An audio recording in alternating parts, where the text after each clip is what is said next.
The situation in Iran is desperate, difficult, and the things we've seen in the headlines have been pretty horrific. We're joined today by Joel Veldkamp. Joel, how you doing? I'm good. Good to be with you, Billy. You know, your organization, Christian Solidarity International, you do work all over the world helping the persecuted church, helping believers, trying to change some of the really tragic and horrific situations that really minority groups, particularly Christians, are facing in different countries across the globe. We have watched a lot of headlines. You know, when we talk about this issue of evil, when you see what has been happening in Iran in the headlines, and I'm sure what's happening on the ground is far worse than some of the things we've even seen. It has been very startling to just observe and watch. For those who don't know the history and they don't understand, we're going to get into the history, but what was happening? We saw protesters, we saw people going out into the streets. Why are the Iranians upset? What are they protesting, and what is the current situation there? And I know these are loaded questions to be asking. Sure. Sure. So, what happened in January was the biggest uprising against the Islamic Republic in Iran since this regime came to power in 1979 in the Iranian Revolution. This, of course, was a revolution where the U.S. embassy was seized by radicals and U.S. staff were held there for 444 days as hostages, which really set up Iran as a big enemy of the United States and also inaugurated the current era where Iran is ruled by this Islamic regime, where Islam is religion of the state. All other religions are subordinate, and especially people who want to convert to Christianity are severely, severely persecuted. Why is it happening now? It's been a crazy 2 years for Iran, especially since the October 7 attacks, where the Iranian-backed terrorist group Hamas massacred over 1,000 Jews in Israel, setting off a huge regional war that, in short, Iran lost. Over the past 2 years, Hamas lost, obviously, in Gaza. Hezbollah in Lebanon has been mostly destroyed. The Assad regime in Syria has fallen. So this whole network of regional allies and terrorist groups that Iran used to control and used to threaten people with is now in tatters. So the regime is feeling very vulnerable. And what happened around December 28th was the currency in Iran lost almost half of its value overnight. So just imagine, I don't know, you have $20,000 in the bank, and then the next day you have 10,000, or you are making $4,000 a month, and the next day you're making 2,000. Like, it's that extreme. So people came out to protest, and it was met with violence that we haven't seen, I think, in modern Iranian history. You know, some of the numbers that have floated around, and I know it's tough to validate some of these because it's not like the Iranian regime is coming out and saying we killed 30,000 people. But what are you hearing as a persecution watchdog, as somebody who's intensely involved in this situation? What are the numbers you're hearing? What's really remarkable is, like you say, the Iranian government didn't come out and say we killed 30,000 people. The Iranian government did come out and say thousands of people have died. So that's the number that they are admitting to. And if they're admitting to that, we just have to imagine how big the actual number is. And 30,000 people, obviously, like you say, we have no way of knowing, but that starts to sound credible. If the regime is admitting to thousands, it must be in the tens of thousands, I would say. And just for perspective, in the Syrian revolution, I think it took until month 3 or 4 of the uprising before we hit 1,000 deaths. And I remember at the time, the 1,000th Syrian was killed, and it was big news, and everyone's like, 1,000 people have been killed in Syria. We're talking over 10,000 at least, I would say, in a matter of days. I mean, it's unbelievable. It's unbelievable, and the amount of evil that is at the heart of that. And for those who don't know the distinction, because living in America, for me, obviously we have debates over the separation of church and state, and but in Iran, you have a situation where you have a theocracy essentially, right? I mean, take us through the theological sort of worldview that is dominating life there, and that has now for decades. Yeah, this is really interesting. I might get a little nerdy with you if that's all right. So, Do it. Listen, we're here for it. Let's do it. so there are two major sects in Islam: Sunni Islam and Shi'i Islam. Sunni is by far the bigger one. Probably 90% of Muslims in the world are Sunni. but Iran is a Shia country, or Shiite, they say sometimes. And what distinguishes the two mostly is that the Shiites believe that the descendants of Muhammad's son-in-law, Ali, are supposed to rule Islam, whereas Sunnis would say, the community has to come to a consensus about who the leader should be. But the line of descent from Muhammad's son-in-law Ali only goes 12 generations, and then the 12th guy, the so-called Imam Mahdi, disappears and is never seen from again. So many Shiites believe that he has been hidden by God and he's going to come back someday. But the question is then, in his absence, what do we do? Who's supposed to rule? And traditionally, what the Shiite religious scholars said was, well, no one rules, right? We stay quiet, we teach Islamic law, we practice our religion, and we wait for the Imam to come.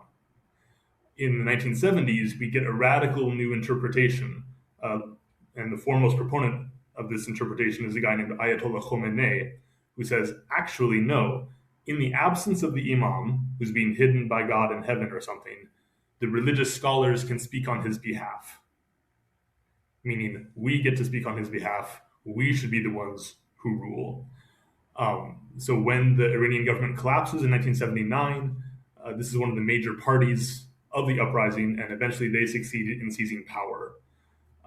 So according to the Iranian Islamic Republic setup, the president is not the most important person. The president is like Secretary of State or something. The supreme leader holds basically all the power, and he is a religious scholar who's chosen by other religious scholars.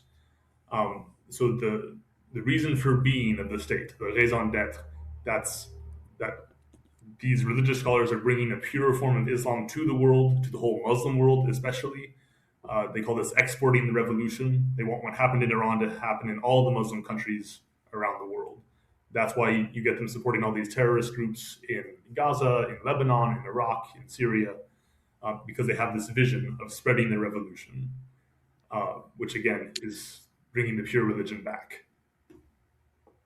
Wow. Okay, so that gives a backdrop now for what's going on in general there and how that's dominating. I mean, that dominates then every area of life, and Every area of life. we hear about every area of life, right? I mean, from the economy down to women's rights, down to all of it, right? You have the normal police, and then you have the special police who make sure women cover their hair correctly, and that no one is drinking alcohol, and everyone is going to pray. Yeah. It is. So let's talk about the religious aspect of this, because that when we talk about persecution, we've had you on. On Into the Supernatural, we're addressing supernatural issues. We're addressing Ephesians 6. We're addressing the things that are happening, both good and bad. And when you have this kind of dominance in theology over life in this way, you're dealing with a spiritual matter, right? That is manifesting, and it's a physical, obviously temporal issue, but there are spiritual issues here, and that actually impacts how people practice. Christians in particular. And I know that this gets a little complicated, and I want you to explain this, because we tend to think of persecution as just it happens one way and every single Christian there might be treated the same way. But there are some different, I'll use the word classes, and you can correct me if you want, of Christians in Iran and how they're treated based on conversion versus not converting to Christianity, and sort of more of a historical Christianity. Can you explain that so people understand how the persecution there against Christians works? Sure. Yeah. So the short version is there are so-called historic Christian churches in Iran, the Armenian church and the Assyrian church, that have been there for thousands of years. And officially, they're allowed to practice their religion. What they aren't allowed to do is evangelize. And what Muslims are not allowed to do is convert to Christianity. So the theory here is that Islam is the religion that came to fix what the Christians screwed up, right? The Christians received the revelation from God, they screwed it up, God had to send Muhammad to fix it. So the generous, merciful Islamic government will allow the people who were Christians already to stay the way they are, but no one can go in that direction. Everyone has to go in the direction of greater perfection towards Islam. And people who do decide, actually, Islam is not the religion for me, I want to follow Jesus, those people are a huge threat, because they're declaring in their choice to follow Jesus that the whole basis of the regime is false. That Islam is not the perfect religion, that the religious scholars should not be ruling the country and making decisions for everybody. It's obviously it's the most important consequential choice a person can make, but it's a choice with huge political implications in this system. Yeah, and so I would imagine obviously this leads to a situation where you have these recognize these churches that are allowed to be there because but they can't evangelize, right? Right, right. So they're allowed to be there, they can practice, but you have this whole underground church then of people who are realizing, oh my goodness, Jesus is real. I'm going to leave Islam. What happens to somebody? Talk a little bit more about a person, potentially what happens. I know it's different for every case. Yeah. A person who leaves Islam, what happens in their family? Mm-hmm. What happens in the culture? Because I know there are different aspects of that. Mm-hmm. And there's a whole range of things that happen to a person um, in Iran who decides to convert to Christianity. Um, Under Islamic law, a Christian or a Muslim man can be married to a Christian woman, but a Christian man cannot be married to a Muslim woman. So if you're married and you have kids and you decide to convert to Christianity, the marriage is dissolved and you lose your kids. That's like the first thing that happens, right? Um, Um, Under Islamic law, people who leave Islam can and should be killed. It's a crime under Islamic law called apostasy. So often people are simply murdered by their neighbors or by their relatives, and it are can they held accountable? Does the government in any way hold you accountable for that kind of murder? It's just it's accepted because it's accepted. of the. Yeah, yeah, Oh. that's my understanding. Um, and it is legally possible in Iran for people who convert to Christianity to be charged with the crime of apostasy and executed for it. In practice, that has only happened a few times in the history of the Islamic Republic. More often, what they'll do is they'll charge people who convert to Christianity with crimes against national security, which is super interesting. Often, the fact of the case is they were found in possession of a Bible that's written in Persian, the national language, instead of Armenian or Assyrian, or they were attending a house church, or they shared the gospel with somebody. But then the crime is crimes against national security. And for that, they're sent to prison for 5 years, for 10 years, or for more. I mean, it's just, yeah, hearing it's just horrific hearing this, and I want to pause for a minute and let people know, you're with Christian Solidarity International. This is a wonderful organization. You do work all over the world, which is why we have you guys on, every month talking about these different stories. Again, when we talk about spiritual warfare and these other issues, we don't often talk about how it manifests itself. And one area is in persecution. It's something that Jen and I care a lot about, this issue, and so we're grateful for our partnership. People can go to csi-usa.org to see the wonderful work that you guys are doing there at CSI. And we'll talk a little bit more about that in a moment. But coming back to Iran, when you look at what just happened, the intensity of that in terms of not only the response from the government, but I think the response from the government's intensity is probably being fueled by the fact that there's a feeling there that people are really done with this. And enough people are stepping up and saying, we've had enough. You mentioned the economic factors. You have obviously the persecution factors. Is there a chance? I mean, what chances are there that the Iranian people could rise up and defeat this regime? It's super hard to say. Right now, we're locked in kind of a vicious cycle where, in order to survive, the government has killed now so many people and imprisoned so many people. Um, and what it would take for the government to actually fall is for members of the security forces to say, we're done. Not just the people being done, but the people who have the weapons to say, this is not going to work. We have to try something else. And then they would force the government to stand down and there'd be some sort of transition.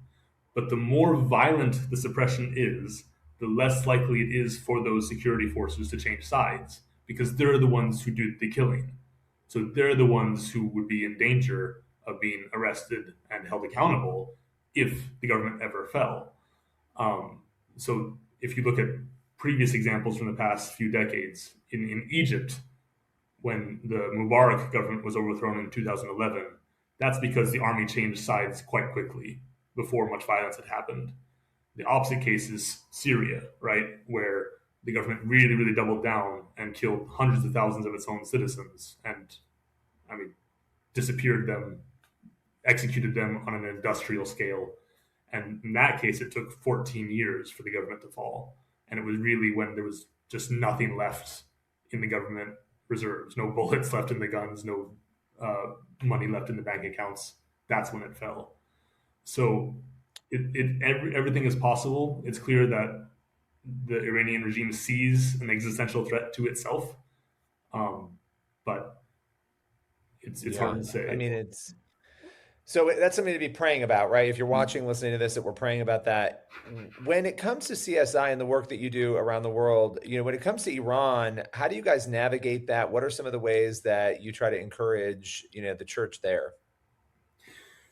We don't have any programs on the ground in Iran, and there are good organizations that do. There's an organization called Article 18 that does an excellent job of documenting the cases of Christians who go to prison. And we rely on their data a lot. So if people are interested, you can check out their work, Article 18. We support some efforts in Europe to help Iranian Christians who manage to flee to Europe to get resettled. And we try to raise awareness about what's happening in Iran through our work with the press and other channels. And the other thing that we're very concerned about is what effect this chaos might have on Iran's neighbors. Because Iran is neighbors with Iraq, where the Christian community is really also in a dire strait. It's neighbors with Pakistan. The fall of the Iranian regime could have huge effects on Pakistan, where we have a lot of programs to help Christians. And it's a neighbor with Armenia, which is the first Christian nation and is a nation that's really in danger of disappearing, I would say, in the next 10, 20 years, completely surrounded by hostile powers and very, very militarily weak. Um, Why don't you talk a little bit? Because obviously, I mean, you guys support, even when you don't have a program on the ground, you just mentioned you're supporting the countries around, Christians in the countries around that country, around Iran. And so you're doing so much, but talk a little bit about Armenia because, this is, and any other projects you want to hit on, but I know this has been a huge area for you guys. And for those who don't know, you just mentioned it, but why are they at risk of disappearing and what is currently happening that has you at CSI most alarmed? yeah, so Armenia was founded as a state basically to protect survivors of the Armenian genocide. So during World War One, the Turkish Ottoman Islamic Empire killed over 1 million Armenian Christians, and it was an attempt to really to exterminate the entire Armenian people. And the survivors kind of clustered together in this tiny strip of land that today we call the Republic of Armenia. The actual land that should be called Armenia is much, much bigger, but today that's all controlled by other countries. And the survivors are kind of just there. Um, they were part of the Soviet Union for a long time, but they became independent again when the Soviet Union collapsed.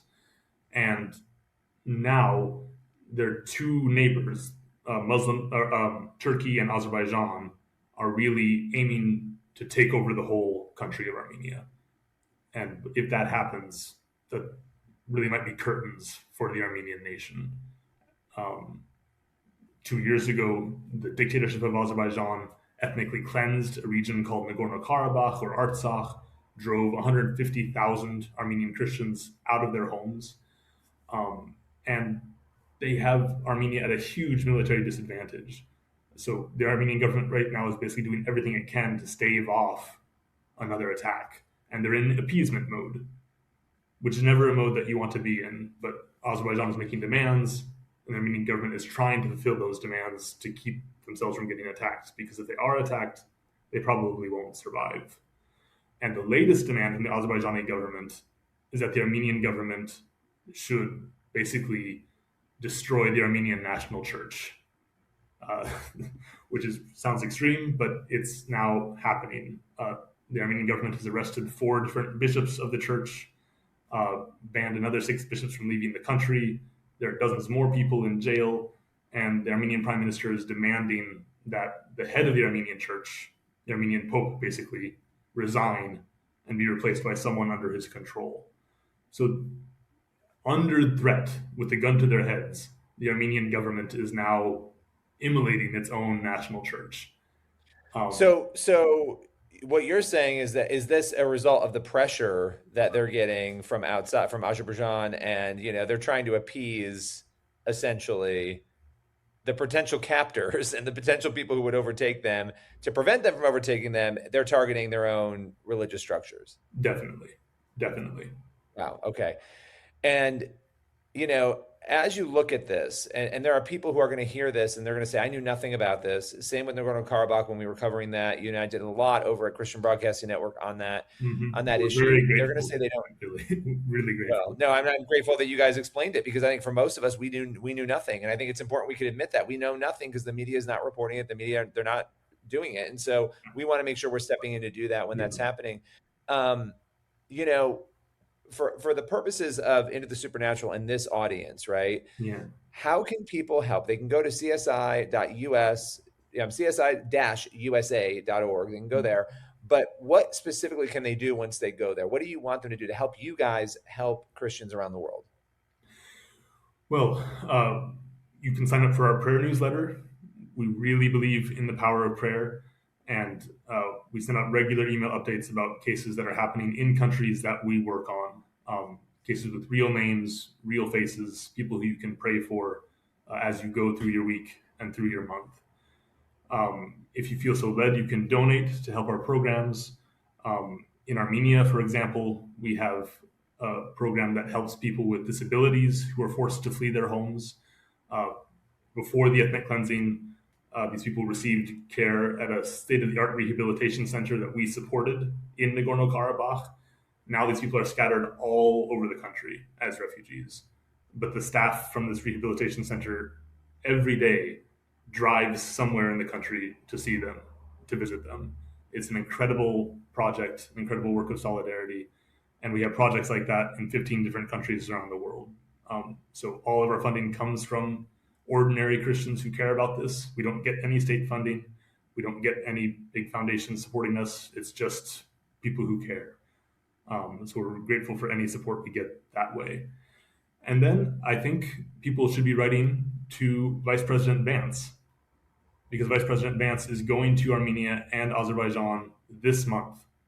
And we know that the Vice President cares about persecuted Christians. We know that he knows that Christianity in the greater Middle East is at risk of disappearing, and that U.S. policy has often been at fault for that. He's said that in interviews. It's extremely perceptive of him.